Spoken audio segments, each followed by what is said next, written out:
Hello, my name is Gary Thomas. I own G-Man RV Service in Fort Wayne, Indiana.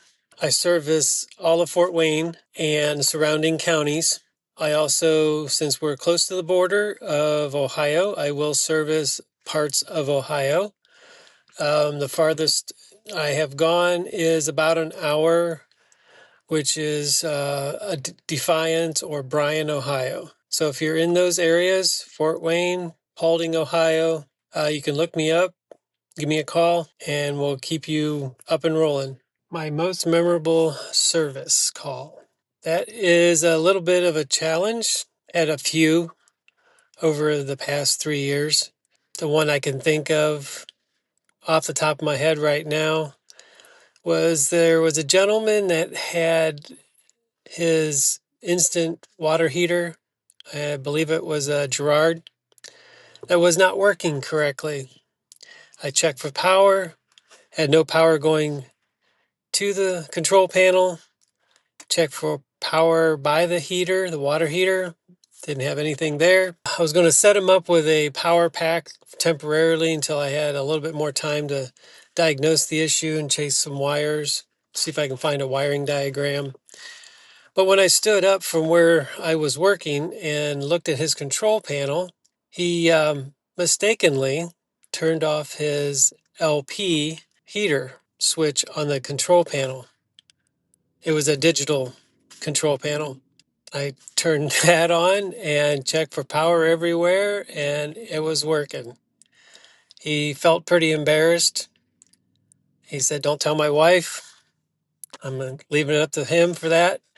I didn't charge him anything for that.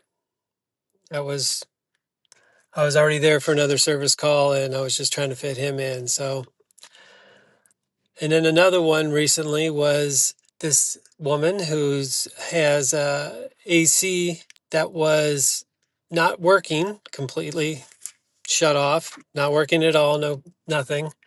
Cleaned the AC, found a massive dirt dauber nest up there.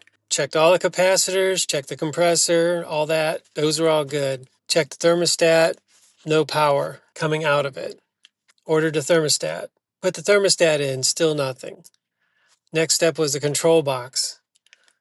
Opened up the control box and the wires were fried. Well, I knew she was leaving town and I had a short window to get that done. So I stopped in on a Saturday morning, slipped in that control box while she was still driving back from where she at the store or something, slipped in there, put that control box in for her, and when she came back home, she was very, very happy about that. She tipped me, say quite a bit of money, which was I was thankful, and she didn't need to do that, but those are kind of things that the dealership probably would not do on a normal basis. They would just still charge you whatever they can charge you. I have been told by several customers it's the convenience factor. I will travel to their home, their storage area, which is sometimes the county fairgrounds, to repair their vehicle. They find it helpful. They're not packing up everything and leaving their camper at a dealership for weeks or months. And if they wanted to help me or observe what I'm doing, ask questions, they're more than welcome. So they get taught by me on what to look for, what to do in situations, because if they are out on the road somewhere, they need to know how to fix or at least temporarily fix their camper, at least get back home or get to some place where they can get the work done. I have talked to people over the phone. I have diagnosed issues, set them on the right path over the phone. Like it was real easy. That's something else the dealership will not do either. They'll not talk to you over the phone and try and help you diagnose the problem or even tell you what you can do to fix it. There's a difference with the mobile service. You're more personal with the customer.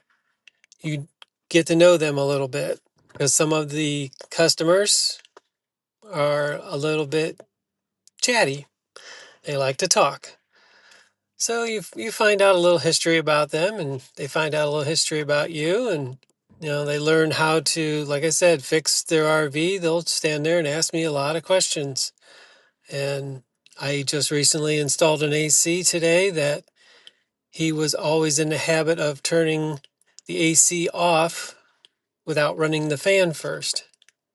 And I explained to him, you can't do that, all that stuff, and just let the fan run for a little bit, let it cool down, compressor cool down. And he's like, he owns a mobile pet grooming service.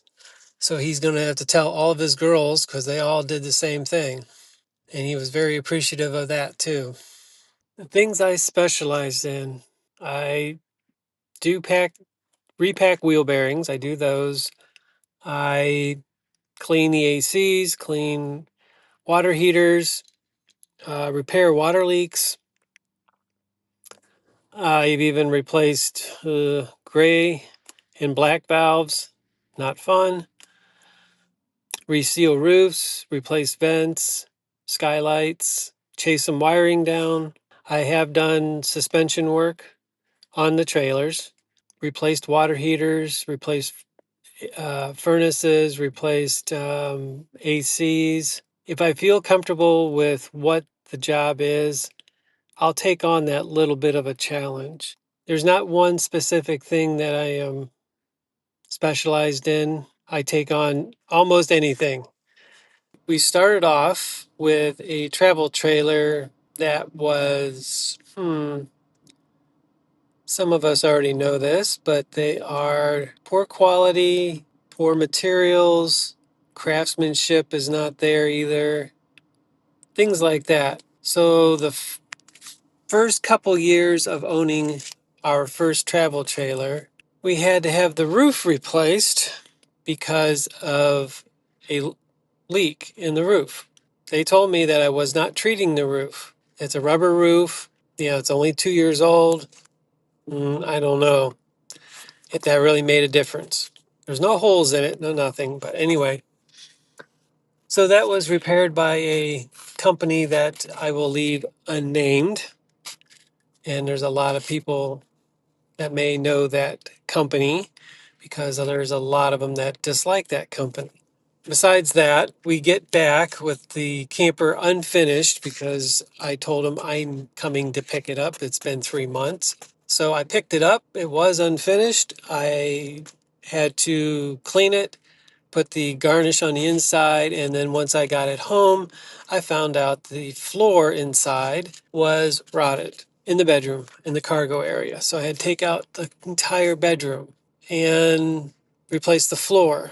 Then there was a bathroom drain that was broke right at the elbow because it wasn't supported correctly. There was the shower floor was not supported correctly. So there's a lot of things that I learned on my own, figuring it out, that made me think, to me, they're like simple things because I'm mechanically inclined.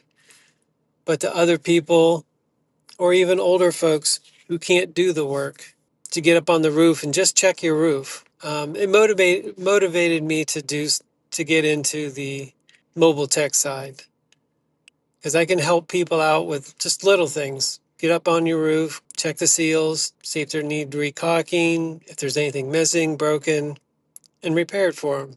I don't see it as a big deal. Some people do. Yeah, that's kind of what my motivation is to help out people so they can keep traveling. Because I've even fixed campers in parking lots before while they're passing through going to Arizona. And they were very helpful and thankful for it. So well, if you're ever in the Fort Wayne area, look me up, give me a call. If you have any kind of issues, again, my name is Gary with G-Man RV Service. My phone number is 260-557-6935. My website is gmanrv.com. You can also reach me at gmanrvservice@gmail.com.